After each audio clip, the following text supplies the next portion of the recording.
If I never went to another petrol station, it wouldn't be a day too soon. Most people think you need fancy chargers to charge electric cars, but all you really need is a 13 amp plug. If you've got an electric car, it's great to have a fancy charger, but I've just got a very cheap external socket. Right, let's just unplug the car and away we go.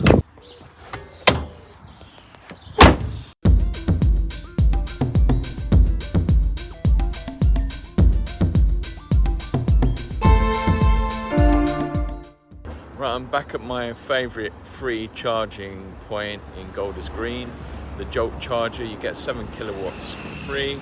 Right, I'm back at Tesco's again for another free charge from Tesco's, 15 minutes. I don't know why my camera's back to front. I've got to sort that out. Yeah, more free charging. And I do think you should drive exactly the car you want to drive. You could get one of these diesel beasts if you like. I mean, it's up to you. What car do you want? After all this free charging, I thought I'd treat myself to my favourite chocolate, chili chocolate. It's not exactly cheap. It's £2.75 for however many grams it is, but it's the best chocolate in the world. I just bought my chocolate and then a homeless person came up and said, "Got any money?" And I thought, I'll just give her half of my chocolate. So I've only got half my chocolate now, even though it's the best chocolate in the world. Would you pay 79 pence per kilowatt hour for just 20 kilowatts of power? One Charging Network expects you to do exactly that. Stick around as Dave takes it on with the pricing and review in May 2024 for the UK EV public charging. We also look at more than just price. If a charger is constantly busy, that could mean you have to wait quite a while to charge. Or there may be power restrictions, meaning you can only get a fraction of the power that you actually expect to get. Our deep dive looks in depth at what you need to know to ensure a rapid and cheap charging session. Well, the culprit here is unfortunately GridServe. I normally have a lot of praise for GridServe. They have a very good network, massive amount of installation going on. They are on the high side of pricing, that's 79 pence per kilowatt hour, but it is quite a simple system because it's a universal one. It doesn't matter what day, what time of day, bank holiday, evening, weekend, it's all 79 pence at all of their rapid and ultra rapid chargers. But on a recent trip, I found that if you're on the westbound carriageway of the M62 and decide to pull into Birch Services, you will find a fantastic new installation. There's 12 GridServe chargers, 350 kilowatts. There's quite a few vacancies, so all is looking good. You get a really decent speed out of it, all is well. But if you go west and then decide to come back and on the eastbound carriageway of the M62 you call into Birch Services eastbound, you find a very different story. It is an installation in progress. There are 12 GridServe 350 kilowatt chargers being installed on the eastbound side. However, they're not yet working. These have been quite some time. We were filming these back in November. They're still not open to business. However, what that means is that all you're facing with on the eastbound carriageway is two GridServe, the old electric highway chargers, and these are advertised clearly at 40 kilowatts. And when you look at them, they're actual dual bay. And that means very simply, there are two bays for each charger, two cables for each charger. One of them has two CCS2 cables, and one of them has a CCS2 and a CHAdeMO charger. And that's great, you've got 4 chargers there. However, it does mean that if 2 of you pull in simultaneously to the same charger, you're only getting 20 kilowatts. That's not a lot. And that would mean if you're trying to get a 50 kilowatt charge, that's going to be a couple of hours charging.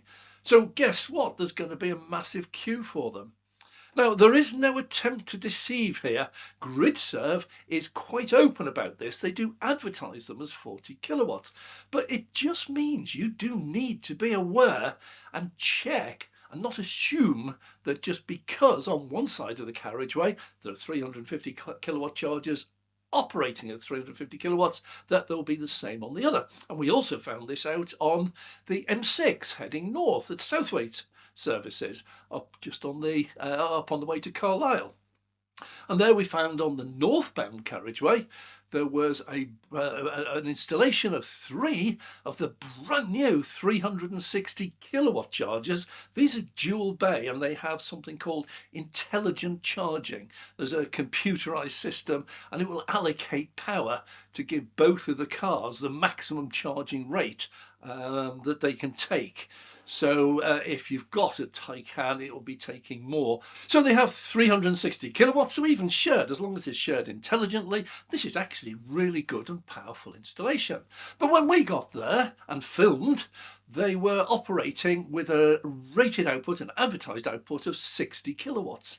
That's it. Now, this is probably down to site restrictions. There's just not enough power on the site. However, on the southbound side, when we came back, we called in there, obviously for filming, and we found out that there they have exactly the same installations, but they have fully operational 360 kilowatts, getting 360 kilowatts. So we're not saying that GridServe are trying to deceive. They're not. They are clearly advertising which ones are operating at full speed. What it does mean is that GridServe have a very different policy to, for example, Tesla. Tesla won't open an installation until it's already full power, ready to go for everybody. GridServe have a policy which seems to be, well, let's put them in and get them working, even though we haven't got enough power to run them. And when the power comes on, we'll just switch them up to the higher power. Now, neither is right. They are just different. But you just need to be aware that if you go to a GridServe charger, you will find sometimes we found this also at Ferrybridge. They are not operating at full power. They are quite happy to release them early and just get some charging going, even though it might be down to 50 kilowatts. So just be aware. But other than that, GridServe, great units. They're ABB units. They're really good and clean, lovely installations. And there's masses of them going in at the moment, something over 1,000. They're claiming about 1,400, but I think some of them are the really old, still the old 40 kilowatt dual bay ones. So not quite as accurate as they sound, but becoming a very major player, and they are very, very big on all the motorways. This dates back to the old electric highway, where they just signed up a monopoly at all the motorway services, which still exist to a large extent today. So you'll find them everywhere you go, and they're starting to become all over the place, just these installations of 12 chargers, 350 kilowatts, full power in the majority of cases, and on both sides of the motorway. So well done, GridServe. Also well done for being honest. If your chargers aren't up to speed, in some ways it's better. Is it better to get 50 kilowatts and charge slowly, or have no charging there at all until it's actually up to the full 350 kilowatts? I'm open on that one. Now we next move down south to Osprey. Osprey, another one, totally open. This is a universal charge. It's 79 pence wherever you go. Osprey have chosen to use the Kempower units, whereas others are using ABB. And the Kempower are a very powerful charger. They're very, very neat looking as well.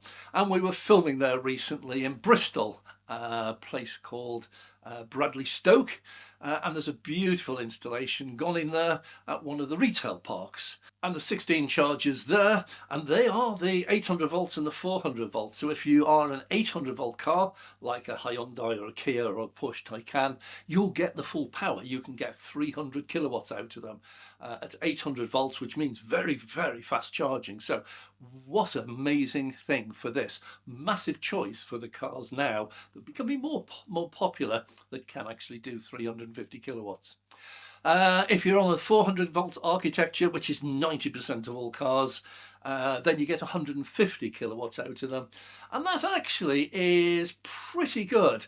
My car, I've got Tesla Model S, and that one tops out at 150 kilowatts. The new ones are a bit better. The base model's 175 kilowatts, and the long range ones are 250. So for the base model, Teslas, for example, and most other cars, BMWs and Peugeots, Renaults, a load of cars, they'll find 150 absolutely perfect for that. They're good, powerful, they have a good graph profile, a good charging curve, which means you get a higher power for slightly longer than you would with some other chargers. The only problem I got with this one, which I reported at the time, we did a separate video on this, was that it seems an awful lot of chargers for a retail park which is just off the motorway. And on the motorway, you've got your Teslas, you've got your GridServes in abundance. So if you are on a motorway journey, you're not going to come off the motorway to go 3 or 4 miles to a retail park to charge there, maybe. And if you are local and you have off-street parking and you can charge at home, they're not going to be used. And I have to say, this is not being snobbish or anything, but most people with a car that can charge at 300 kilowatts, 800 volt architecture, they probably have home charging to a large extent. So it seems to me to be an absolutely fantastic attempt, which is probably not going to be used. And while I was there, I did go and meet the manager of the retail park, and he said himself, they're not being used. This is a great shame because everyone's shouting for more chargers, more chargers, more chargers. We need more chargers. However, as important as more chargers is where they actually are. If they're where they're needed, we do need more. If they are where they're not needed, we don't need them at all. And we move on to Instavolt. Instavolt, well, I've got a thing against them, which, well, 2 things actually. The first one is the price. They start at 85 pence. Again, this is a universal charge. Doesn't matter what charge you go to, when you go to it. 85 pence per kilowatt hour is the price you pay. So this is a very, very, very high price. There's a lot of cheaper options available to you in most areas. However, they are installing good systems. The chargers is the second thing, and that is they are low power. The maximum they install is 160 kilowatts. That's the maximum. A lot of them are down 100 or 120 kilowatts, and when you get away from the bigger installations, they're right down in the 50s and 60s, and often shared bays, dual bays. So that means that the best of the Instavolt chargers will only give you 160 kilowatts. And we've decided that the Tesla Model 3, Model Y, these are some of the most popular cars on the roads today. They can easily exceed that. The longer range have got a maximum charging capacity of 250 kilowatts. So these are a little bit out of date, and at a time when Tesla heading for 250, Fastned heading for 300, shared bay, GridServe heading towards 360 kilowatts, dual bay, or 350 kilowatt single bay. These Instavolt 100, 120, 160 kilowatts, they're a lot out of date. They're usually quite reliable, they're usually quite well located, where it's very busy, they have bigger hubs, and there's a lot going for them. We're down in Cornwall recently at Bodmin. There's a beautiful installation there. Now, Bodmin is pretty much the centre of Cornwall, so for people on holiday, and for most people on holiday to Cornwall, they do drive. It's not a fly, and not that many people use the railways, so there's a high chance that people visiting Cornwall, there's hundreds of thousands, millions of them a year, they're going to need charging. And at Bodmin, there's a nice 12-bay installation. Absolutely fabulous. Brand new, just gone in, and Bodmin seems to be becoming a bit of a hub because GridServe are there as well. Tesla, everybody's moving in round about Bodmin. I've just heard Instavolt have got one going in there, a 12-bay charger. So heading down to Cornwall now, at one time it was very, very difficult. There were so few chargers above 50 kilowatts, it was hardly worth going there. Now there's massive choice. In addition to that, the Teslas have opened up to all chargers, all EVs, irrespective of the model. So those are in the mix now. So Cornwall's becoming a lovely hotspot now. So if you can head down there and you're going on holiday, you've now got massive choice. Gretna Green up in just over the border into Scotland, and we found one of their typical installations. And these are usually 4, 6 or 8 chargers. They're usually the 350 kilowatt chargers, and they're single bay, no shared power at all. We came across also at Tiverton on the M5, and these are lovely installations. The units are powerful. They're ideally suited to the 800 volt architecture, which is the Hyundais, the Kias and the Lotus Electra, and also the Porsche Taycan, obviously. Price, it's just off the peak. It's 74 pence per kilowatt hour. Absolutely fine, and great if you're on a road trip. Not ideal for regular charging if you don't charge at home. There are much better options.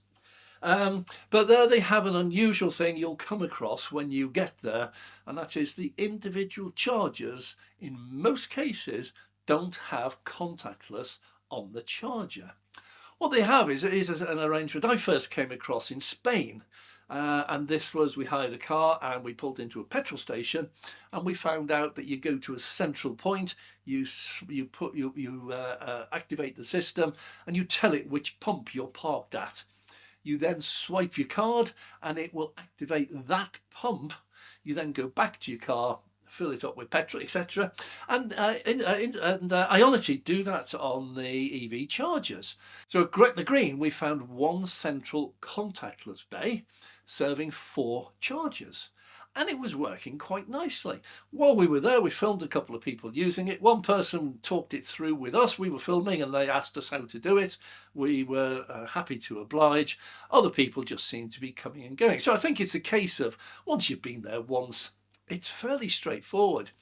It does give some advantages in that you have less maintenance. One contactless payment terminal is probably better than having 4, 6 or 8 individual ones where one can fail, and then that charger is out of use. I'm assuming this is monitored really vigorously so that if ever the terminal goes down, the whole site goes down, and they'd have to be pretty quick out trying to get that back up and running. So pros and cons here, but I think as long as there's a reliability in the contactless method there, it's really good. The one we went to in Gretna Green, unusual arrangement, the chargers are on the side. In most installations, you'll pull in forward or reverse, and then you will stretch the cable and the plug to wherever you are. On these, you pull in side on, so you're always on a side, and obviously you have to choose the side. Now, it does mean that if you have the charger, say on the charging port on the right hand side, you should pull in with the charger on the right hand side, so you've got a short cable use. If, however, the traffic is such that you can only pull in so the charger's on the left hand side, it's a bit like trying to use a petrol pump where you pull the nozzle round the back of the car and push it in. The cable will reach, but it's really unwieldy, and I'm not sure it's the best way of doing it. However, it works just like the petrol pumps work, where you have to move it round the side of the car. So we can't really complain about it. It's a bit of a dated installation in Gretna Green, and there's a lot of new installations going in with Ionity. So they seem to be doing well. They're not up to the really big boys yet. They're still in the low hundreds, but a really good attempt. Nice and reliable, nice and powerful. Now for Fastned, we went down to Haydock. For a long time, it was very difficult trying to film at Fastned because we live up in the northwest, and the nearest one for us was down in Oxford. That's quite a run, by the way. Down there at Redbridge Park and Ride, they've got a beautiful installation there with the 300 kilowatts. These are iconic chargers, 300 kilowatt dual bay. And these also offer the 800 volt architecture. It will decide what you need for it. They come with a classic canopy on an awful lot of their chargers, but few of them recently we've noticed they're not fitting the canopies. They've still got the same colour scheme. They have the stanchions, which are black and wood, and then the bright yellow colour. So it's a really attractive sight. Well marked out bays, beautiful colours and everything. But some of them don't have the the canopy. And when I was down in Cornwall, there's one at Poole in between Redruth and Camborne on the A30, where I got caught out in a hailstone storm, and they had no canopy there, and I literally was retreating back into the car and having the hailstone beat down on the windows. So if you're going to fit canopies, please fit canopies everywhere. I think it's a really good idea. When I was at Redbridge Park and Ride, Oxford, it was a beautiful summer day. This was last year, and the canopy was really good for keeping the sun off you. Whereas in Cornwall, where there wasn't a canopy, I would have needed it for keeping the hailstone off me. So really good. So when it comes to price, Fastned's a really good rate. We're talking about 69 pence. So now I know many people will say 69 pence is still expensive. It is, but if you only ever use it on road trips, you can live with it. We deal with that in so many different separate videos. If you want to find out about charging on the road and the cost of using superchargers at 80 or 85 pence per kilowatt hour, look out for one of those videos. But here we were looking at them from a auto charge point of view. Now, for a long time, Tesla's has been pull in and drive, plug and drive, whatever they call it. We just get out of the car, we push the button on the plug, the charging port pops open, we plug it in. We have no contactless, no screen, we have nothing at all. We literally plug it in, walk away, go and get our coffee, lunch or whatever it is. We get an app which tells us when the car's finished, and when it's finished, we just walk back, press the button on the plug. It disconnects everything, you put the charger back and you drive off, and payment is taken automatically. Makes it so simple to use. And I'm very pleased to say the Fastned are now offering that system. There's others that are offering it. Grid Service one that's promised it. It's not here yet. And with them, it's auto charge. It takes a little bit more to activate it. You can't activate it the first time. You have to download the app. Then you have to set it up offline, online, but not at a charger for activating it. But you can't activate it till you get to the charger. That first charge, you have to use the app as an app, and then it will ask you, do you want to save your details for auto charge? And if you say yes, your next trip there is just literally take the plug out of the charger, plug it in, and it will say, oh yeah, know your card, know your payment method, let's charge, and whatever state of charge you've set on your car, it will just charge to that. And again, once you've finished, you just take the plug out, put it back in the charger and drive off. It really simplifies the matter. No cards needed, no RFID, no membership cards, no contactless.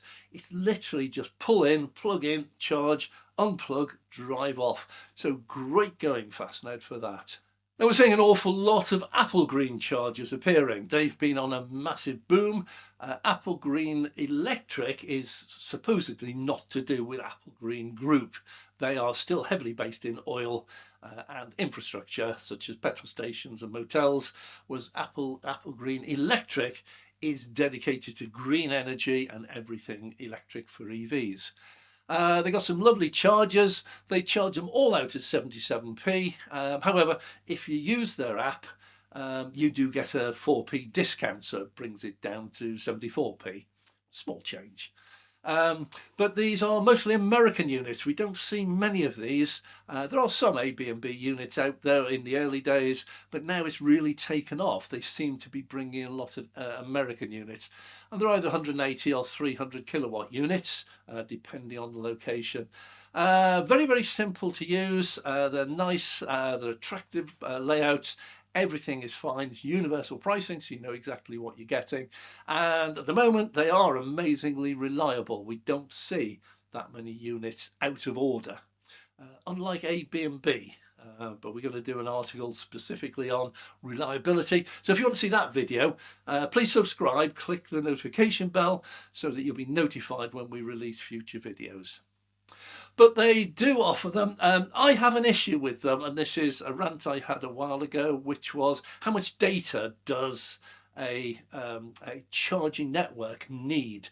Now, I pulled up at a Applegreen electric installation. This was at Charnock Richards, which is northbound on the M6. And I did a contactless charge, and that was fine. It worked, had no problem with it.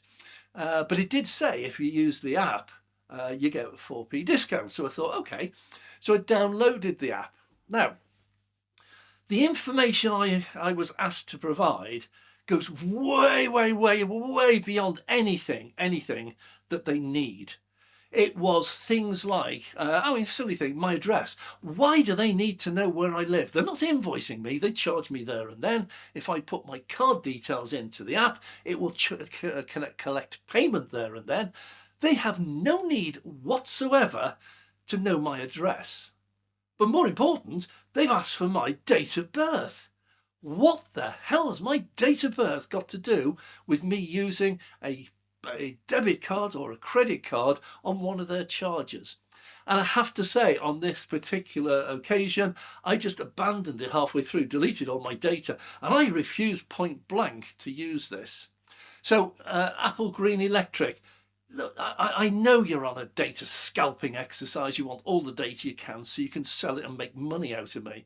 But I will never, ever, ever use your app, ever. It does restrict what I can use. I can only use contactless. I'll have to pay 4p extra if ever I use them.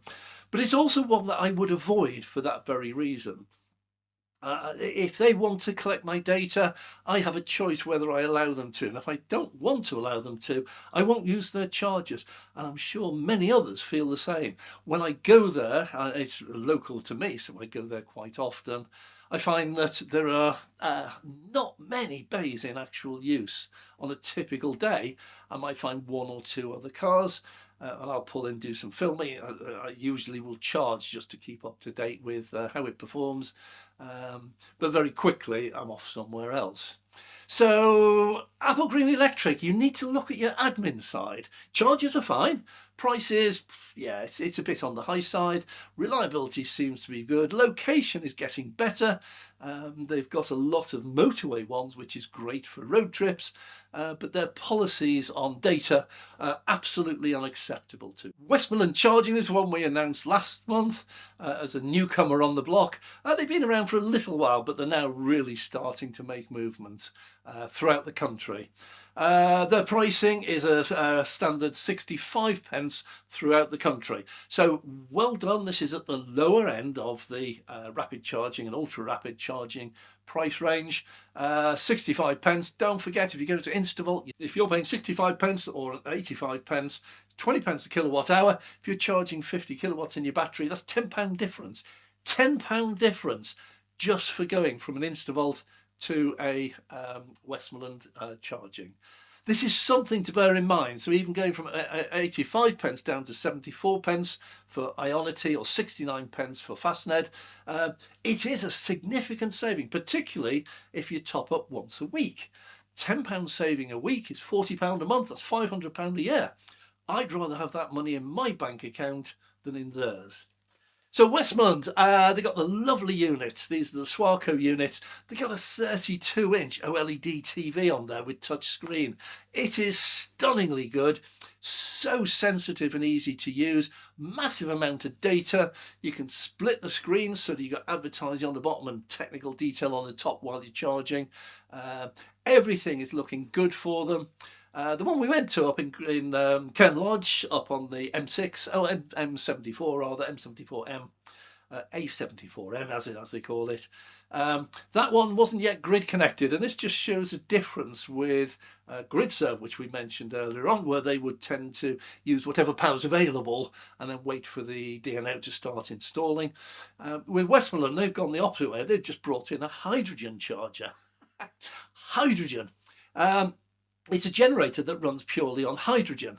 And all that happens is that is running the whole of the site. There's three dual bay 300 kilowatt chargers, and they are run entirely off hydrogen. They get a lorry in every so often. It drops off all the cylinders, they connect it all up, and the whole thing works.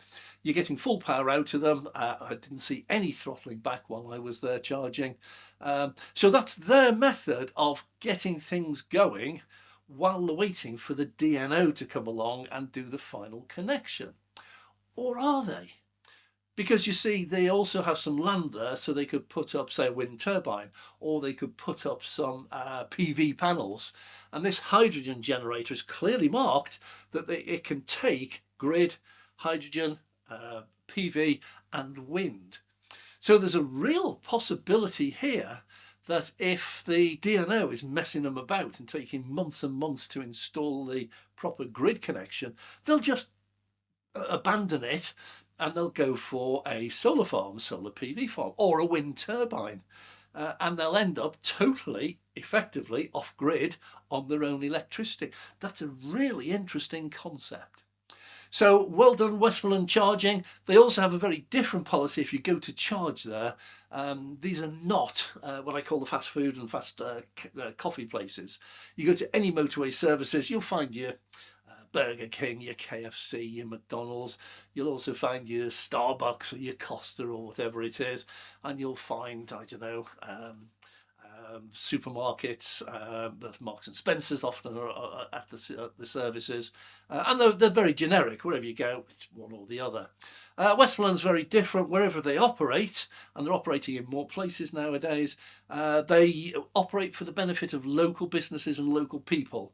So if you go to a Westmoreland charging installation, you'll find no McDonald's, no Starbucks or Costa, no Marks and Spencer's. It's all local. So local farmers will feed the kitchen, and the kitchen make their own pies. So whereas if you go into a Starbucks and you want a sandwich, bacon sandwich for example, it'll be pre-packed in the fridge, mass produced somewhere else in a factory, and they will just microwave it. If you go to Westmoreland, they will get a fresh bap, and these come out of the oven. They bake their own bread, so you get a fresh bap. They'll slice it. They'll go and get bacon off the food counter, and this will be locally bred pigs and locally supplied. I was going to say slaughtered. I don't know if I should use that word with food, but that's what it is. So you're getting fresh bacon. They just open up the bat. They'll put the bacon in. If you want an egg, they'll fry an egg for you there and then put it in. It's a very different approach. So you've got with Westmoreland Charging a different attitude, and I get many comments from people who say, particularly at their Gloucester services, that they go there for breakfast on a Sunday. It's not a McDonald's, it's not a Burger King. It's actually a proper restaurant with everything fresh and locally produced. And it is a lovely change from this mass production and this fast image that everybody wants. Fast food, fast coffee, fast everything. You'll find is a much slower pace of life. It's good price, 65 pence. Reliable chargers, the Swarco ones. Nowhere near enough of them yet, but they are working on that quite rapidly. Now, a very quick mention for BP Pulse and Shell, blacklisted. I will not support any of the multinational giant oil companies who are trying to muscle their way into the EV charging market with prices up at 85p and above. They get a mention once, that's it, but I don't want anything to do with them. And my advice to you is they've had their day, they've made their money, they've made billions out of us for the last 40, 50, 60 years. The oil era is over. Let's move on to renewable and get rid of those and head more like the Westmoreland Charging, where it could end up with whole motorway service stations which are totally off-grid with renewable energy. Big contract. Genie Points, it deserves a mention, but don't use them. My local one, Morrison's, we've done some filming there. It's a brand new charge. It's 50 kilowatts. It's 85 pence. It's absolutely appalling. It went in, it was operating for a couple of days, then it went down, and it was weeks before it came back up again. They don't appear, in my opinion and my experience, to be maintained properly. They don't install a reasonable number of high power chargers. Now, I know some of them have started fitting the 300 kilowatt and 150 kilowatt decent power chargers. But again, it's up at 85 kilowatts. You can do an awful lot better than that, an awful lot better. So, good effort. Good effort, because BP Pulse, for example, their ultra rapids are 150 kilowatts. Yeah.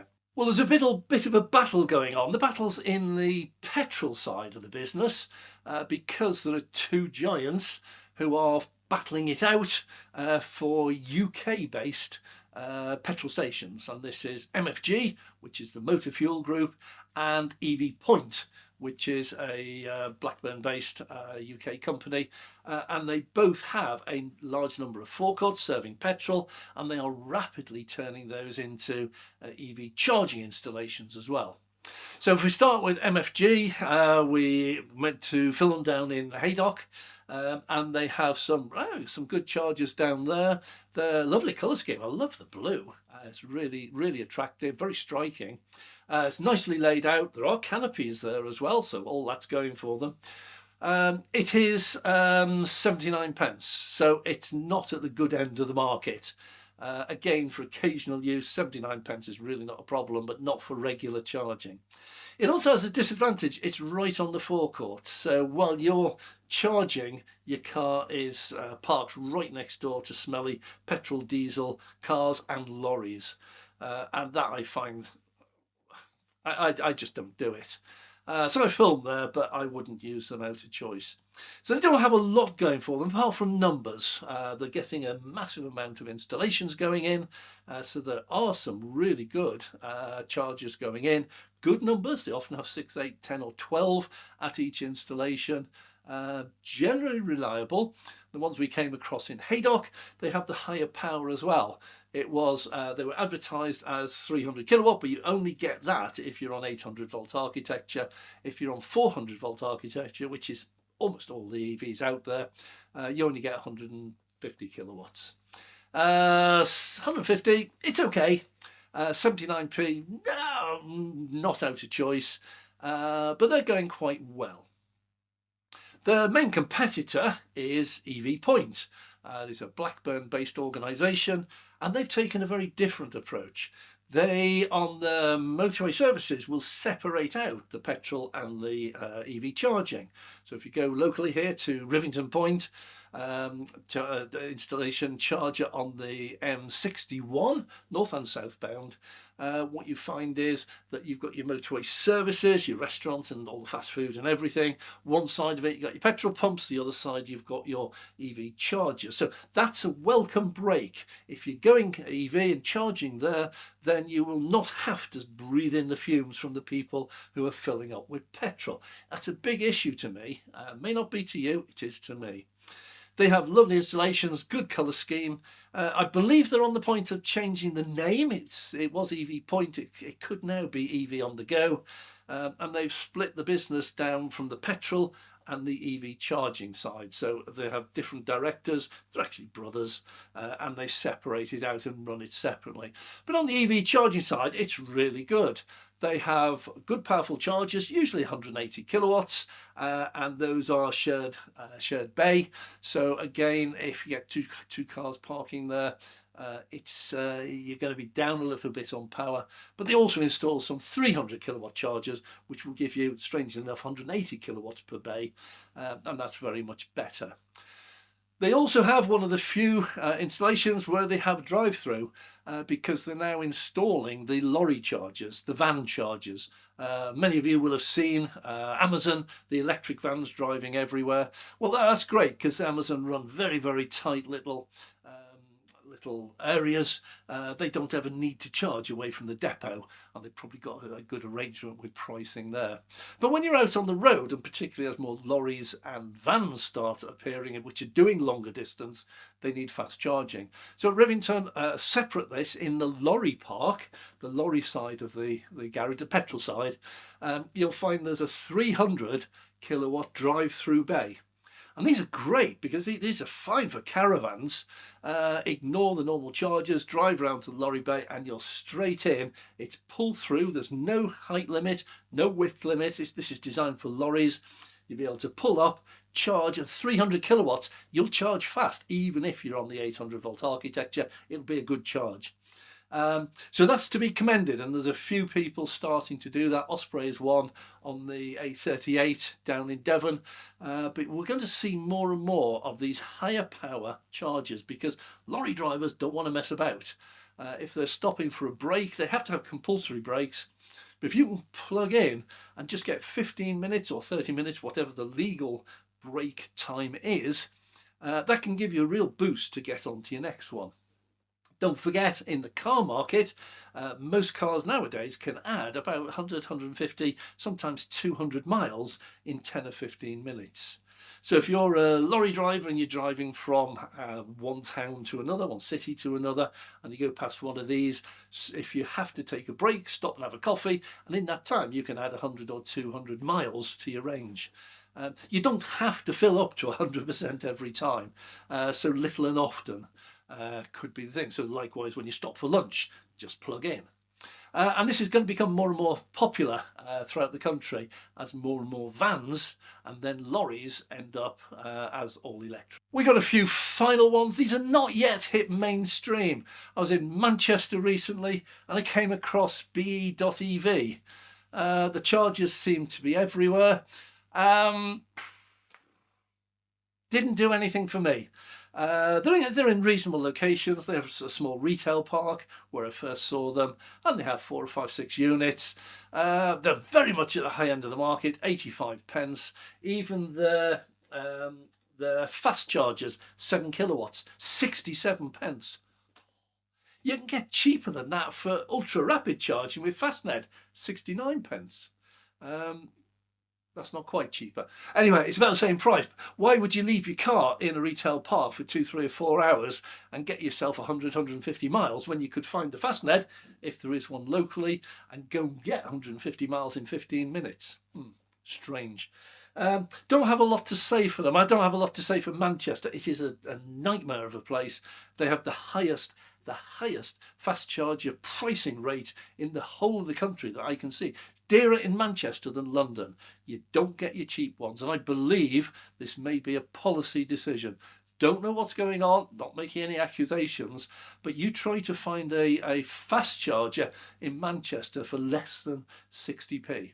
And that for a fast charger is pretty much appalling. So we come on to never can say this one. Evil Eye, I call it. There's one locally in Leyland, so we've done some filming there and tried different cars there as well. These are 75 kilowatt units, middle of the road. Yeah, you know, if you're half full and you want to have a little bit of a top up, they're okay for that. But if you arrive there empty, these are going to take quite a while because you'll never get the 75 kilowatts. I've never got it when I've been there. And sometimes I arrive with preconditioned battery in a very low state of charge, and I don't seem to get more than about 50 or 60 kilowatts. Somebody did tell me that one of them is faster than the other. They're both rated at 75 kilowatts, but they tell me. And while I was there, I actually saw someone charging in the other one. I went along and did seem to be getting a higher charging rate. So don't know what's going on there. 85 pence. Oh, why do people use them? I really don't understand this. They're nothing special. 75 kilowatts, you can do better. Price 85 kilowatts, you can definitely do better. I don't expect them to survive very much longer. I think they jumped in on the back of the bandwagon, my opinion. They thought they could make a killing, but it's going wrong for them. So we're going to come back finally to Tesla. Tesla's a story to itself, and I'm sorry if people think I'm a fanboy. I'm a fanboy. But let me tell you something. List price, the cheapest charger, rapid or ultra rapid, I can find in the UK is 64 pence per kilowatt hour. And we got Westmoreland at 65, we got Fastned at 69, we've got Ionity at 74. Tesla has an unusual pricing policy, so we can't actually put a price up. We'll put an average up because every installation, every supercharger has a different rate. It might only be a few pennies different, but it's a different rate.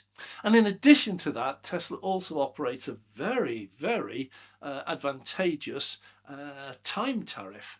So, for example, each charger has a peak time, and this will vary between chargers. So, for example, if you go to go to the Trafford Centre near Manchester, you'll find the peak time is about 4 or 5 o'clock, and the price at that time rockets upwards. And last time I checked, it was about 60 pence per kilowatt hour. So already at peak time, we're one of the busiest chargers in the UK. 60 pence. That's still a very, very good rate. But you go there off peak. Now, peak at Trafford is something between 4 and 8 o'clock in the evening. So that's the peak time. But you go there 10 o'clock in the morning, you're down in the 20, 30 pence range. They're virtually giving it away off peak and make it disadvantageous to go there at peak times. And we find the same wherever you go. Every supercharger installation has a range of zones, which are off-peak and peak.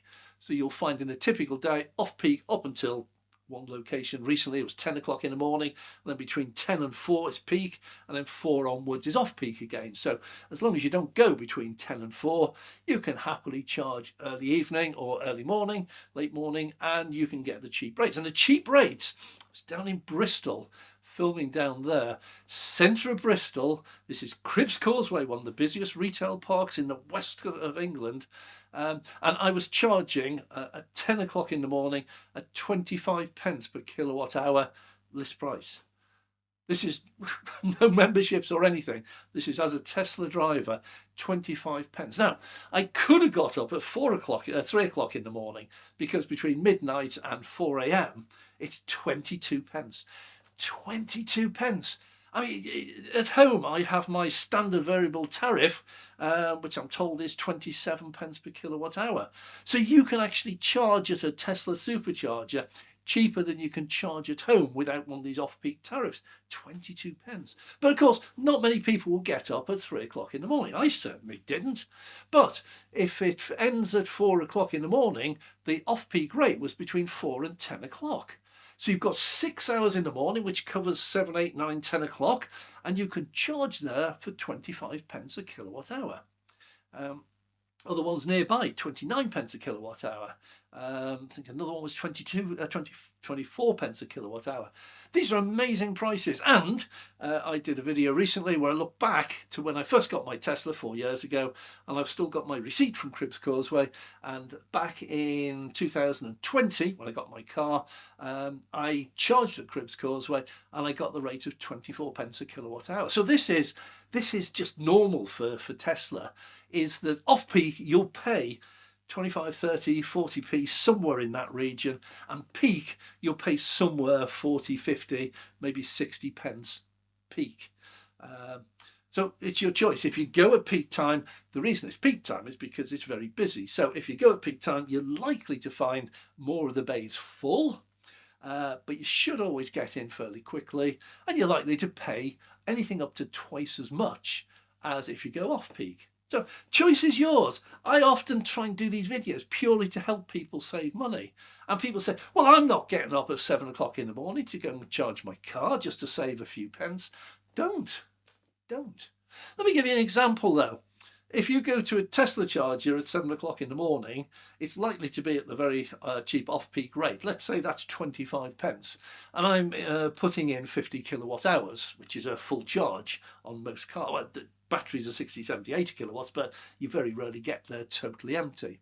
So if you get there and you're putting in 50 kilowatts and you're paying 25 pence a kilowatt hour, that charge will cost you £12.50. At a public charger, list price £12.50. If you were to go to a GridServe at, do this round figures, 80 pence a kilowatt hour, 79 actually, but let's call it 80 pence for ease of use, that's 40 quid. That's the choice. So what you have is, you as a Tesla driver can go and charge for £12.50, get a full battery and on your way. If you, whatever car you've got, if you go to GridServe, even if you've got a Tesla, it'll cost you 40 quid. It's your choice. I don't try and influence people. I don't say you've got to buy a Tesla or you've got to charge at a Tesla.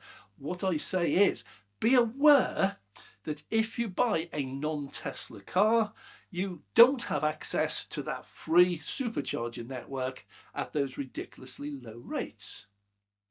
Well, that brings me on to two things. When I was down in Bristol, did some filming, and just when I was going to go, a bright red Aura arrived. This is GWM Aura, a Chinese car. Used to be called the Funky Cat, but they thought that was a bit naff, so they have now renamed it the Aura. Same car. And it had pulled in. This was an open to all charger in Eastgate Retail Park in Bristol, and at the time it was 25 pence. 25 pence. Now the owner is able to get that price because he joined the Tesla membership. Now there's a lot of charging networks offer memberships, and the deal is really simple. Whoever you choose, you pay a monthly fee, which ranges from about £5 up to about £12, depending who you're with. And in return for paying this monthly, you will get a cheaper rate. Simple as that. Now, on Fastned, for example, you get 30% off. So your 69 pence at Fastned, if you pay them £9.99 a month, £10 a month, you'll pay 48 pence. So you've come down 21p. Okay. Now this is important because it's the first day of the month, you join as a member, you have to pay your £10. Okay. You then charge and you'll save 21 pence per kilowatt hour. You put your 50 kilowatt hours in, and that's just over £10. So on the first charge, you have saved how much your membership costs. Now, the membership then lasts for a month. So the second time you go in that month, you don't have to pay your membership again. It's £10 a month. You've paid it already on the first visit. So the second time you go, you save £10 on that charge. Third one, save £10. Fourth one, save that £10. And then at the end of that month, your membership ends. So you can either renew it or you can just stop it. There's no penalty for any of these. But what that means is you will have, if you do 50 kilowatts each time you stop, you'll have 3 charges at £10 saving, and one where you don't make any saving, but it doesn't cost you anything either because your savings equal the membership fee. Same applies to Tesla. So I met the driver, and he was worried that he didn't get it right. I knocked on his window. I was going to ask him if it's all right to take a few photos, because I don't see that many different cars at Tesla superchargers, more now that they're opening up to all. And he was terrified I was there telling him he shouldn't charge there or he's doing it wrong. And in actual fact, he was doing it wrong, but it wasn't a problem. You see, on the early Teslas, you had a very short cable. So if you wanted to charge a non-Tesla and your charging point wasn't at the back, you had to do a lot of manoeuvring, and sometimes you had to park in one bay and use the charger from the next bay. So you take up 2 bays. Now he pulled in forward, and it was logical at that point because the charging flap is on the left-hand side to use the left-hand charger. So he plugged in, but as he walked back, he realised, hang on a minute, nobody now can use the right one because that was the end of the charging bay. There were no bays for it. And he realised that actually he was in the wrong. But the charger itself, supercharger, was quite empty. I think there's only 2 other cars in there out of an 8-bay charging installation. So when we talked, he was very afraid I was going to shout at him. I don't work like that. But I did say, look, it's not a problem. But next time, if you just reverse in, your charging port will be on the left-hand side. The V4 chargers have a really long 4.5 metre cable. It'll reach easily, and then you don't take up too much bays. But it turned out he's a regular viewer of mine. We did some selfies and had a good old chat about his car, took a lot of photographs. But this is all really just coming down to these memberships. People seem to have this thing about memberships. But if your local garage for petrol advertise will pay £10 a month and will knock 20 pence off your price per litre, you do it like a shot. When they offer it on an EV, oh, you've got to get a membership to get a good price. It's not. Memberships are there if you charge more than once a month at any one particular charger network. Let's say an Ionity, you always charge at Ionity. Even if you're out on the road, you charge at Ionity. Then a membership is just an absolute no-brainer. The first charge, you'll save whatever it is you've paid. And Ionity is a good example because their cost, their membership is £5 a month, £5.49. So on the first charge, you're going to save £10, you pay £5.49. You're in profit on the first one by a fiver. Go and buy a coffee and a muffin. So these memberships are really good, and these are a very, very, very good way of getting your prices down. We're going to be doing an in-depth look at memberships and what they're actually worth in a future video. And we're also going to be looking in the future at some of the charge cards, like the Octopus Electroverse cards and others. So these are very prevalent in Scotland. Not ignoring Scotland, I've got a trip planned up there in the near future, but that's a very different system up there. But obviously, your Ionities, your Fastneds, your Teslas, they're all, or GridServe, they're all up there anyhow. So you can get away with just using those. But I do really want to have a proper look at the full charging scene in Scotland. It's just a case of finding the time. These things take 2 or 3 days. And during that time, it obviously affects the schedule of the videos, so not quite as easy as I'd like it to be. It'd be nice to just jump in my car and go for a couple of days, but it's not the way the channel works. Anyway, that's it. Thank you very much for watching. If you've enjoyed this, please click the like button. It does help us. It tells YouTube algorithm that people do actually like the content we're producing.